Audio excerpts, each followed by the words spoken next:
Today, as I said, the last few days were just a blur. I was going to look at this text of the authority of Jesus that Zach just read that talks about the fact that Jesus, when he was speaking, the crowds were astonished at his teachings, and for he was teaching them as one who had authority and not as their scribes.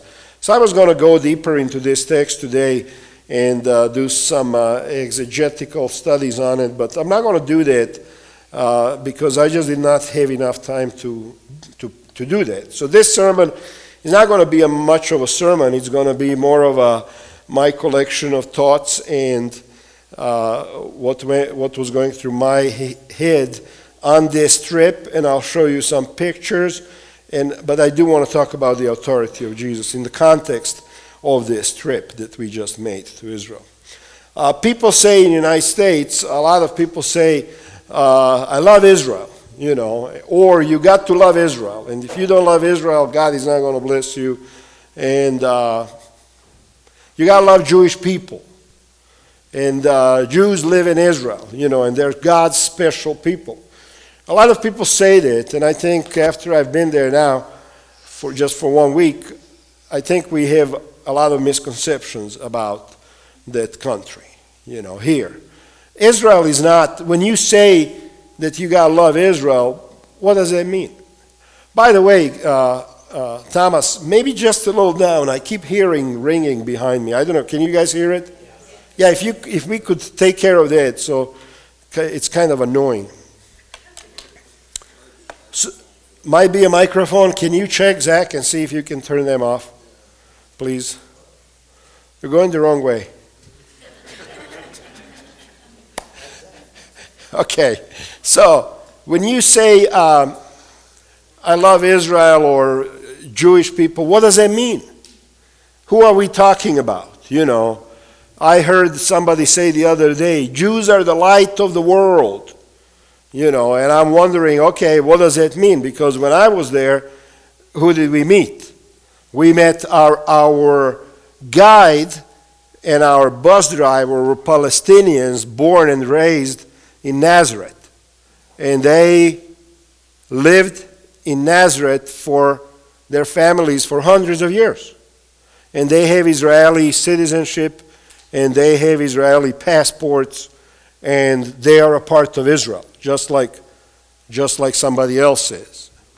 I met a lady, and we started talking, and I realized that she was a teacher of some sort, a professor, and turns out she was a professor of modern history at the University of Haifa, a big university in Israel. And I talked to her a little bit, and I said, well, what do you believe about your nation, And she says, I believe that we should all be equal. And she says, me and my husband, we are both professors, and we believe in human rights. We believe in the right of property for both Israelis and Palestinians. We believe that Palestinians should have more rights than what they have now. She says, I don't like this present administration that we have in Israel, Netanyahu, and that whole group, So she's a secular Jew, a secular Jewish person. You see, so that's one kind of a Jewish person. And then you have Jewish people who are religious, but they're not Orthodox religious. In other words, they identify themselves as Jewish, but they are moderate in their religion, and they believe that, this is their country, but they can get along with others, and on you go. But then you also have this ultra-Orthodox group of Jewish people, men, rabbis, and they have a totally different take on what Israel is and how Israel should be run. And they believe that they need to rebuild the temple on the site of the mosque that is there right now. And they believe that they need to reinstitute the sacrifices, daily sacrifices, twice a day. And they believe that at that point the Messiah is going to come. And when the Messiah comes, the Jews will be the light of the world, and all the Gentiles will become the slaves of the Jews. They literally believe this. Now you can go on Google and Google everything that I'm telling you, and you'll find out what I'm telling you and a lot more. You see, so you have, when you say you gotta love Israel, when you say Jews are a special people, who are we talking about? Are we talking about loving the Israel that is multicultural, that is multi-religious, that is accepting, where people have equal rights? Or are we talking about Israel that is a religious monarchy, that has a king and the priest, high priest, and they have sacrificial system, and they are waiting for their Messiah to come? So what are we talking about, So this is something that we need to consider as we are trying to understand the last events that are going to take place before Jesus comes. One of the places that I enjoyed in Israel the most was the Sea of Galilee. You got them all shut off? Yeah, turn. Yeah. Are we good? Can we keep going? Okay. Our main sound guy is sick today, so just bear with me and we'll make it. We'll get through. On the Sea of Galilee, they took us to this place, this kibbutz. Kibbutz is a Jewish settlement where people work for free of charge, and they live there free of charge in a commune, so to speak. And that's how they live as a group together. And they fed us this fish that is fish from the Sea of Galilee. And this is the type of fish that the disciples of Jesus would be catching on this sea. And it was very tasty. There was one American guy who didn't like it, so they gave him pizza instead.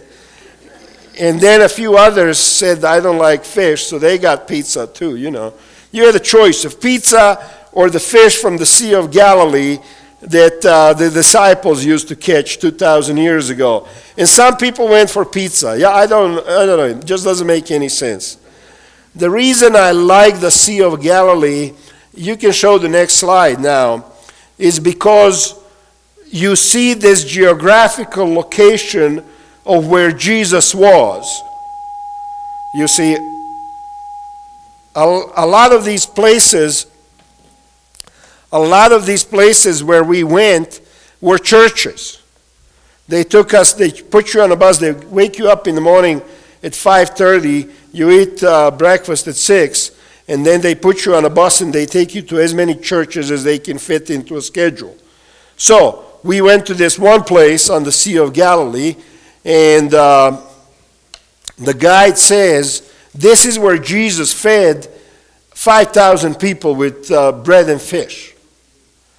And now there is a church here. So how did the church get there? Well, in the 3rd century, when the Byzantines became Christians and they ruled this land, the story is that they came here and they saw a bunch of women gathering in this place, you see, and they asked, well, why are these women praying over here? Well, because the tradition says that Jesus fed all of these people here. He performed a miracle. So the Byzantine says, oh, cool, let's build a church on top of this site. So they built a church. Then a few centuries later, the Muslims came, Turks, Ottomans, and they said, oh, Christian church, nice place, let's destroy it and build a mosque on top of it. So they destroy it, they build a mosque. A few centuries later, you have Crusaders come in, and they destroy the mosque and build a church. So you go there and they say, oh, this is where Jesus performed the miracle. And there is a big church there, and you look at the church, and after a while, all of these churches look the same to me. I can't tell the difference, and they say in each one of these churches something spectacular happened from the New Testament, but the fact is it's just not true. You don't know if Jesus was right there at this place or half a mile down the road or 2 miles down the road. You just don't know. Nobody knows. But at least you can see this geographical location. You can see the Sea of Galilee. You can smell it. You can taste it. You can touch it. We took a boat ride on it. You can show a few more slides there. We took a boat ride on it. There is Juanita. You can't see her. She's sitting there in the corner, and she got a plastic bag over her because it was raining that day, and this way she was safe. We told her that she wouldn't melt if she put that on. But we had fun just riding on that sea, just looking at it, just realizing that this is the place where Jesus was at one time in his ministry. We really don't need that light. Or do we? Do we? Is it going to affect this? This is one of the most discombobulated services that we have done in a long time. Welcome back. Okay. Well, what can I say? So I enjoy these large geographical markers, mountains, where you know that the battle happened between the Philistines and the Jews, where you knew that Moses, looked from there. They showed us a mountain where Moses supposedly looked at the promised land. This is now in Jordan, across the sea there, So you look at those markers and you say, yeah, this is where all of this happened. But the little tiny places that they tell you that something happened there, those are just not, most of them are just not accurate. So this was my experience. Then after the Sea of Galilee, they took us on a bus and they drove us down the road to Jerusalem. And this picture I wanted to show you because on the left-hand side they have a fence, which is their borderline between Jordan and Israel. It's about 5-foot high-tech fence. And the guide told us nobody crosses there illegally or anyways, because as soon as you try climbing over it, the military would get a notification and they would catch you pretty quick. So that was interesting to see that. And the same thing on the Golan Heights, they have very high-tech military, very high-tech fences. You can't really get through even if you want to. So we went down to Jerusalem, and in this next picture you're going to see, and I don't know if this picture is going to be good, but you're going to see the Dome of the Rock, and you're going to see the storm. The storm that just came into Jerusalem was just incredible that day. I thought so, wasn't it? It was just bad, and this is the time when I really truly got sick. To be in the city of Jerusalem, pretty quickly you realize that you are not in the same place where Jesus walked. You're just not. You're walking down these streets and they look ancient and these walls look ancient and everything is old, but then you find out that this city is about 900 years old, not 2,000 years old. And you find out that this city was destroyed and rebuilt a dozen times. And every time it was rebuilt, they took all of the rock and everything that was destroyed and they just leveled it and then they built on top of it. So the original city of Jerusalem that Jesus walked on was probably 100 or 150 feet below where the city is now, underneath everything that you see there. So to me that was, you had a sense of history and all of that stuff, but it was a little kind of disappointing that I was not walking on the same streets where Jesus was walking. But we were in a similar location. After we just spent a little bit of time in Jerusalem, we went to Masada. And I want to tell you about this a little bit because this is one of the points of my message that I have for you today. And if you can go 2 slides, one more. Okay, there. Let's stop right there for a second. Herod the Great, he decided to build a fortress on top of this mountain. And this mountain is, you can see this rock, it's almost like a square rock, and it goes about 1,300 feet up in the air. And they decided to build a fortress there to defend themselves against all invaders. And there is only a tiny little path that goes all the way up, and that was easily defended because you could put one guy with a spear at the top of it and nobody can get through, you know. So this, see, we go up there. It's a long ways up. I mean, it's a long ways up. When you get on top of there, you get about 7 or 8 or maybe 10 acres of flat land. And they built a fortress there. They built a fortress there that could keep several thousand soldiers. And they built a fortress there that had granaries and food storage and water storage and armory. And they could survive on top of that mountain. Several thousand men and women could survive there for 2 years. For 2 years without ever walking down to the foothills to get food or to get anything else. So, as I was looking at it, the thought that came to my mind was that these guys found security in this fortress. And you can show next couple of slides. There is a couple of people there that you're going to see. Some of them are here.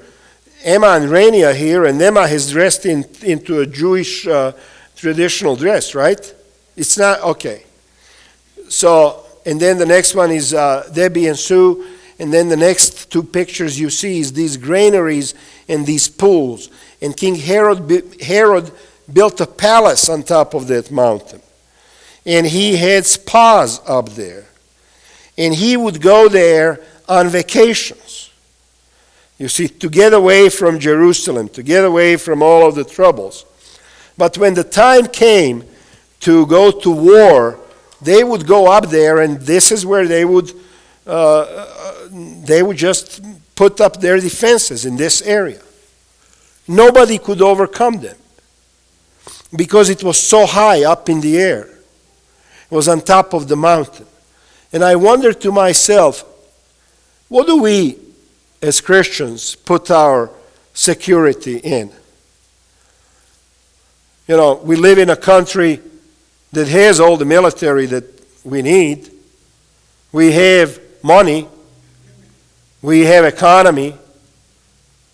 We have we are the strongest, right? Is this what we trust into? And they trusted in this fortress, truly trusted in it. And they thought nobody could ever defeat them as long as they had this fortress. And you know, today when you look around the world, I think this to me was a symbol of what's going on in the world. You have a lot of different countries, European countries, Asian countries. They are trusting in their economies. They are trusting in their might, military might. They are trusting in the gold and silver that they have put aside and saved, you know. And to me, this was kind of a message, you know, what happens to people when they trust in something other than God, you see. Because what happened when the Romans came, on this next slide, if you look up there in that corner, you see a dark spot, right, that looks almost like a square. Do you see it? This is where Romans camped. So they came with 30,000 soldiers, and they camped in that area. And they looked at this mountain from every side. And they looked at one side and they said, 1,300 feet, that's too tall. And they looked at the other, and they finally came to one side of the mountain that was only 300 feet tall. And you know what they did? On this next slide, you're going to see what the Romans did. They built a ramp. They built a ramp out of dirt. Nothing but dirt. Going all the way up to the palace, all the way up to the fortress. And on this next slide, you can see how the ramp just comes up almost right up to the wall. You see, this is where the wall is. And there is the ramp. You know what the Romans did? They just walked up that ramp. In 6 months, they defeated this fortress. When they came in there, they found out that everybody who was in there committed a suicide.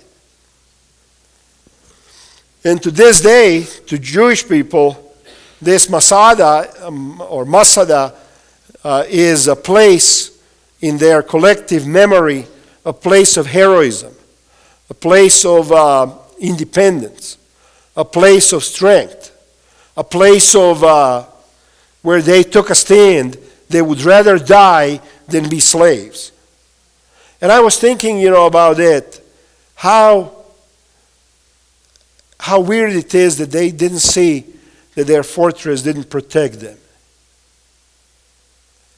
An army came and they just took a bunch of dirt and defeated the mighty fortress with dirt and took them out. And it's a lesson to me that a lot of times we trust into the wrong things.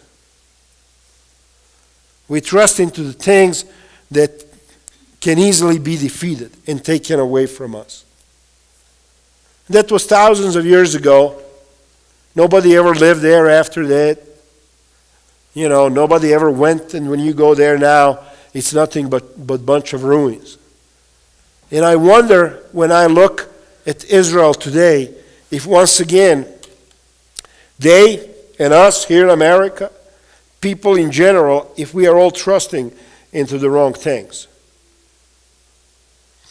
At the beginning, we read this text that Jesus has the authority. And, I may say a few things here before this sermon is over that you may not like. But Jesus, we believe as Christians, is the only authority for our life. Right? He died for us. He rose for us, and He's saving us. So Jesus is the final authority for us. In Israel, that's not necessarily the case. I want to show you this next slide. There we go. What do you see? You see a parking lot full of buses. This is Golgotha. You look around and there is 7-Eleven, and you look around, there is restaurants, and there is a bunch of buses parked there, and they say this is the place where Jesus was crucified. And this wall where I'm taking a picture from, you see I'm taking this picture, and behind me, 50 or 100 feet, is a cave where they say that Jesus was buried. You see, so they crucified Jesus in that bus parking lot, and then they carried Him over to this tomb. The bus parking lot is over to the right, you see, just 100 or so feet away, you see, and this is where they put Him. And today, millions of Christians from all over the world, they come to look at this tomb. And we went in there. I went in there, and everybody that was in our group, we all went in there, to look at that tomb where Jesus laid, and this is a holy place for all of the Christians. But a lot of Jewish people, Israeli people, walk by that parking lot every day. They never even give it a second thought. Why? Because Jesus is not the authority in their life. Doesn't matter. Jesus is not, to them, Jesus is not, unless they're a Messianic Jewish person, to them, Jesus does not hold the same significance as He does to us. He just doesn't. It's a parking lot.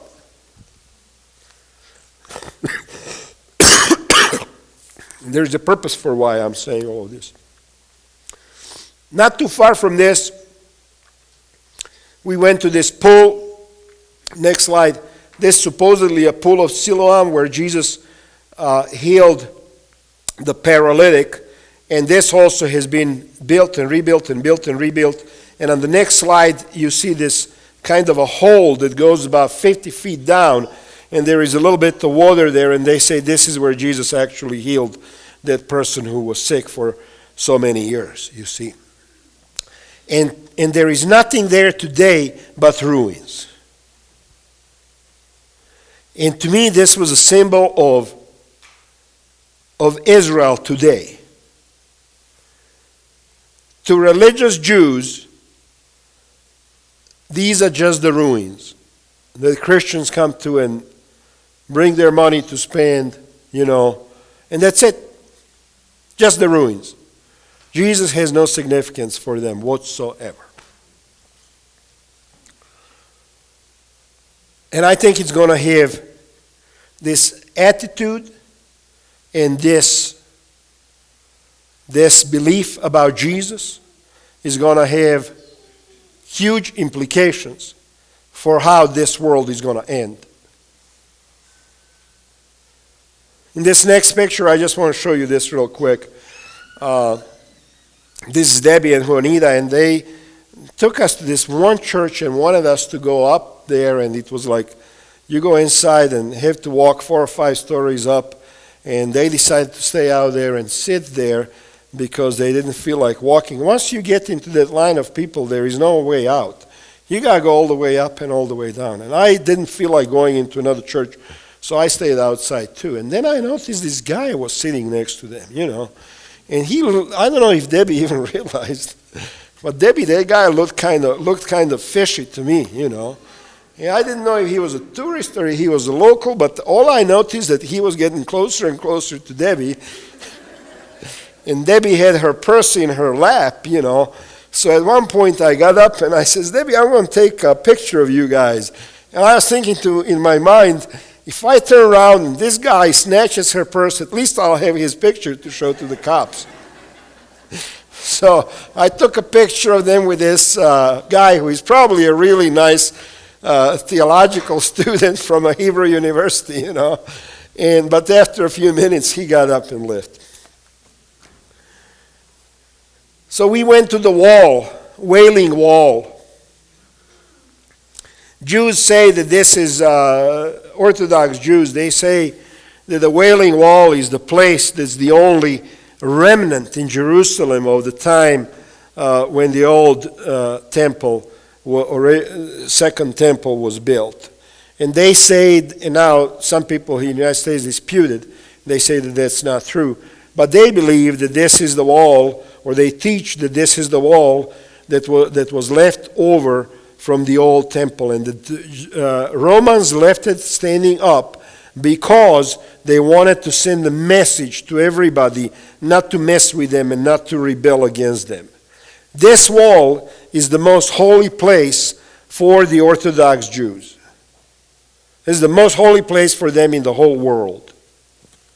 So, we have secular Jews, we have Messianic Jews, we have Palestinians, we have just people who don't believe in anything, but they're Jewish, and we have the Orthodox Jews. So when somebody talks to you about Israel, and they tell you, you have to love Israel, and we have to support Israel, my question is to them, what do you mean? Which Israel? The multicultural Israel, where you have Palestinians, Christians, Muslims, Jews, everybody living together? The Israel that where everybody is equal? The Israel where everybody has their human rights and they can go as they please and come as they please? Is that what we are talking about?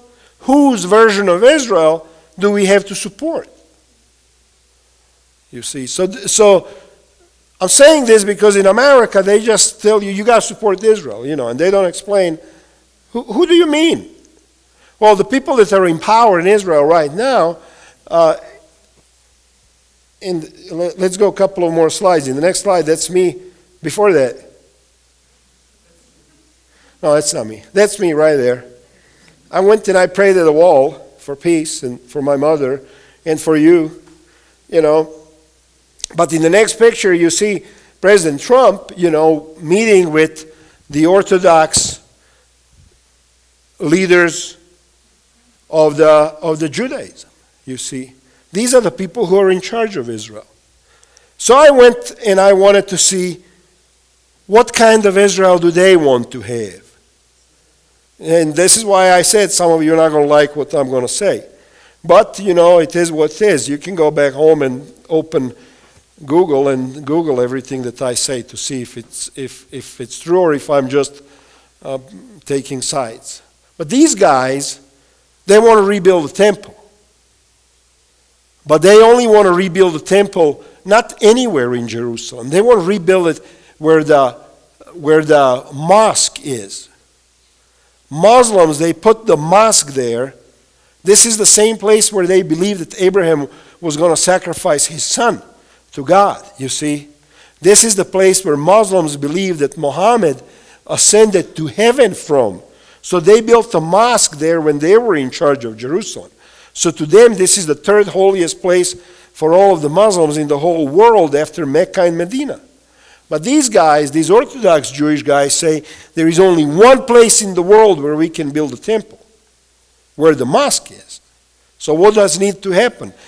The mosque needs to go away somehow. If the mosque goes away, you're going to have World War III. Because you have 2 billion Muslims to whom this is like sacrilegious thing to do, you see. So now we have in our country a president who is, we have seen, pretty much willing to do whatever this group of Jews wants him to do. Orthodox Jews. When I was there, first night, turned on the TV, even before it got on the news here, over there they were saying that Golan Heights, America is going to recognize Golan Heights as part of Israel. Golan Heights actually belongs to Syria, you see, but they found a huge amount of oil over there, and Israel wants to keep it as their territory. Our president said, yeah, that's cool, it's okay, which is against United Nations law. So now the next step is to take West Bank and say, this also belongs to Israel. You see, and then the next step is we got to go across the river Jordan to the country of Jordan, because at one time that used to be also ours. When I was there the whole time, I had this feeling, in the air. This country could just explode into war anytime. Anytime. And even when we were there was 2 missiles fired from the Palestinians at Tel Aviv. You see. And there is so much resentment and hate. And there is so many different groups living there that don't like each other. And then we have American evangelicals who are supporting this group of Israelis, ultra-Orthodox, and they want to rebuild the temple. Why is the temple so important? Because Messiah is not going to come until the temple is rebuilt. When they talk about Messiah, they're not talking about Jesus. They don't believe that Jesus was the Messiah. Do you know why Orthodox Jews don't believe that Jesus was the Messiah? Anybody? You know why? Because according to them, the Messiah will be successful in putting the Jewish nation on top of the world, and Jesus was not successful. Messiah will lead Israel to dominate the world. And Jesus didn't do that, so there is no way that he can be a Messiah. See, we started out this whole sermon with those 2 simple texts that Jesus spoke as the one who had authority. And I'm getting to the point to say it's more than that. He spoke as the one who had authority because he has the authority. But what I'm going to say now may shock you. There is no other group on the planet, religious group, other group than the Orthodox Jewish group, that is so bent on destroying the authority of Jesus as they are. Nobody else. When you talk to Muslims, they say, oh, we like Jesus. He's one of our prophets. When you talk to Buddhists, they say, oh, Jesus is a good guy. When you talk to Hindus, they say, Jesus, good guy. He had a lot of teachings, good teachings. When you talk to these guys, what they say about Jesus. I can't even say it here. Go online and find out what they think about Jesus. So we have now a situation in the world where it is entirely possible that soon, you can go to the next slide, that soon, very soon, somebody is going to try to destroy this Dome of the Rock and to put a temple there. And there is a society of Jewish scholars and priests in Israel right now that have put together the whole thing. It's ready to go. In a warehouse in Jerusalem, every stone has been cut. Every plate has been made. Every curtain has been sewn. Every element of the temple service has been prepared and neatly put together in storage on the shelves. The priests are being trained on how to do sacrificial system. Because once they are able to, you can go to the last slide that I have, and this is the image, that this is the image of the temple that's supposed to go where the mosque is. And once this happens, and the sacrificial system is reinstituted, and the high priest is reinstituted into the temple, then Messiah is going to come. It was the fate of all of the other people that are living in Israel right now, Palestinians, Christians, American evangelicals, who are pouring billions of dollars into that. They need to leave. Because Israel, according to these guys, is not supposed to be multicultural, multi-religious, or no. It's supposed to be only for the people who believe as they believe. And everybody else needs to go. And one of their teachings is that when this happens and Messiah comes in power, that all the Gentiles will become slaves of the Jews. And every Jew is going to have 800 slaves.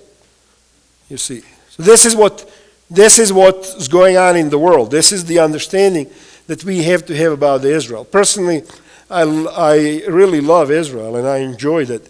And I love the people that I talk to, both Palestinians and secular. And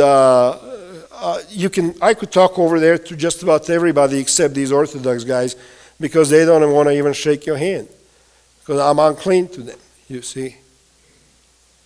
So, what do we support? What do we believe?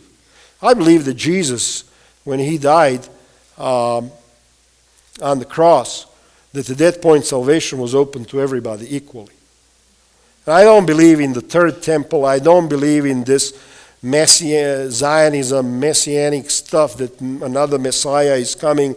I don't believe in this evangelical, interpretation of the Bible about rapture and all of this nonsense, that they are teaching. I just don't believe in any of that. I believe that if you believe in Jesus, you're going to be saved, whether you're Jew or Gentile. So I know this was kind of a rough message because we are not used to hearing these kinds of words from a preacher, in America, because generally it's always Israel is the greatest country in the world and all of that stuff. But when we say that, we need to ask, what are we talking about? What kind of Israel are we talking about? I support multicultural Israel. I support Israel where everybody is equal. I support Israel where people have the human rights like we have here in the United States of America. That kind of Israel I support. This other version of Israel, I don't support. So, as you're looking here in the future, and as you start looking at the events in the American politics and Jewish politics and Israeli politics, I hope that some of this stuff that I have said to you will make sense, and you will be asking yourself a question: what's going on here? Who are we really supporting? And what's going to be the end result of our support if we keep going in this direction, you see? But I think, honestly, when I look at everything that's going on in Israel right now with this orthodoxy, and I didn't feel this for a long time. There was a while there that I'm preaching, and I'm coming to church, and we were doing the street beat, and we were doing the homeless, and we are doing the mission trips, and we are preaching on TV and radio, and we're just doing all of this, and I'm not thinking about the end times. I'm really not. I'm thinking, I'll preach, and then I'll retire, and then somebody else is going to preach for another 30 years that they have at a church, and then they'll retire, and then somebody else is going to, and I'm not thinking about the imminency of the second coming. And now that I've seen all of this, and the preparations that are going on in Jerusalem for this, I would not be surprised if something really bad happens here soon in our lifetimes, So I hope that I hope I did not offend anybody, with my reference to Trump or to American administration. I think whoever was in power right now, I think the events would be going in the same direction, But at the same time, I wanted to say what I said because I think it's important, and I try to preach honestly from my heart. So God bless you.